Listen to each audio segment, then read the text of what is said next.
Hey, how are you? Hope you're doing well. I'm going to be reading from this leadership book, Leadership Theory and Practice by Northouse. I'm in chapter 6, page 127. This will be the case studies. Alright, case study. I'll do one case study at a time, but this is case studies. This is 6.1, 3 shifts, 3 supervisors. Cool. Page 127. The following cases provide descriptions of various situations in which a leader is attempting to apply path goal theory. Two of the cases 6.1 and 6.2, are from traditional business contexts. The third case, 6.3, is from the academic perspective of teaching orchestra students. As you read the cases, try to apply the principles of path goal theory to determine the degree to which you think the leaders in the cases have done a good job of using this theory. 3 shifts, 3 supervisors, case study 6.1. Bracco is a small manufacturing company that produces parts for the automobile industry. The company has several patents on parts that fit in the brake assembly of nearly all domestic and foreign cars. It's pretty good. Each year, the company produces 3 million parts that it ships to assembly plants throughout the world. To produce the parts, Bracco runs 3 shifts with about 40 workers on each shift. The supervisors for the 3 shifts, Art, Bob, and Carol, are experienced employees, and each has been with the company for more than 20 years. The supervisors appear satisfied with their work and have reported no major difficulty in supervising employees at Bracco. Art supervises the first shift. Employees describe him as being a very hands-on type of leader. He gets very involved in the day-to-day operations of the facility. Workers joke that Art knows to the milligram the amount of raw materials the company has on hand at any given time. Art often can be found walking through the plant and reminding people of the correct procedures to follow in doing their work. Even for those working on the production line, Art always has some directions and reminders. Workers on the first shift have few negative comments to make about Art's leadership. However, they are negative about many other aspects of their work. Most of the work on this shift is very straightforward and repetitive. As a result, it is monotonous. The rules for working on the production line or in the packaging area are all clearly spelled out and require no independent decision making on the part of the worker. Workers simply need to show up and go through the motions.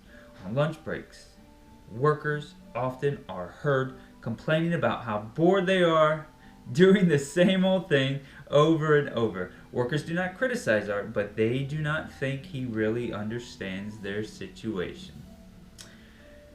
Bob supervises the second shift. He really enjoys working at Bracco and wants all the workers on the afternoon shift to enjoy their work as well. Bob is a people-oriented supervisor whom workers describe as very genuine and caring. Hardly a day goes by that Bob does not post a message about someone's birthday or someone's personal accomplishment. Bob works hard at creating camaraderie, including sponsoring a company softball team, taking people out to lunch, and having people over to his house for social events. Despite Bob's personableness, absenteeism and turnover are highest on the second shift.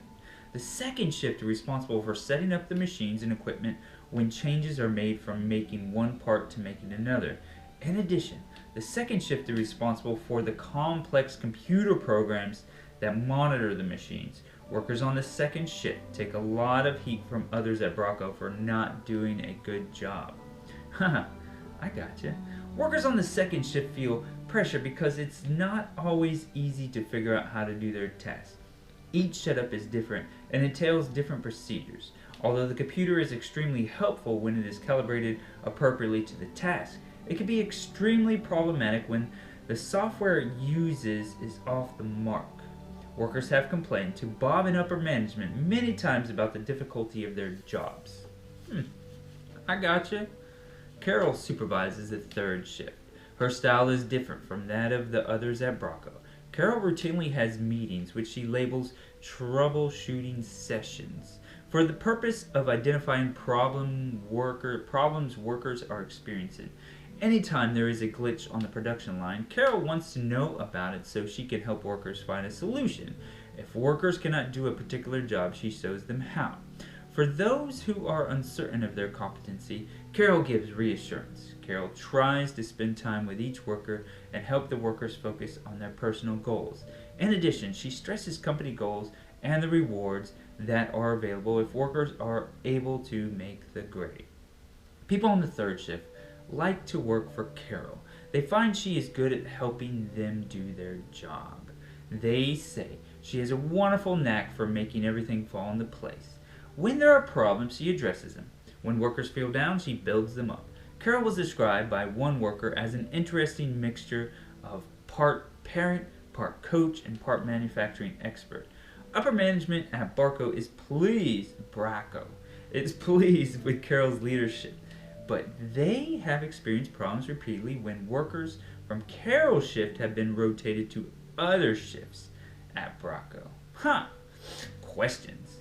Based on the principles of path goal theory, describe why Art and Bob appeared to be less effective than Carol. How does the leadership of each of the three supervisors affect the motivation of their respective followers? If you were consulting with Bracco about leadership, what changes and recommendations would you make regarding the supervision of Art, Bob, and Carol? Alright, that's case study 6.1, page 127 to 129. That is 3 shifts, 3 supervisors. See ya.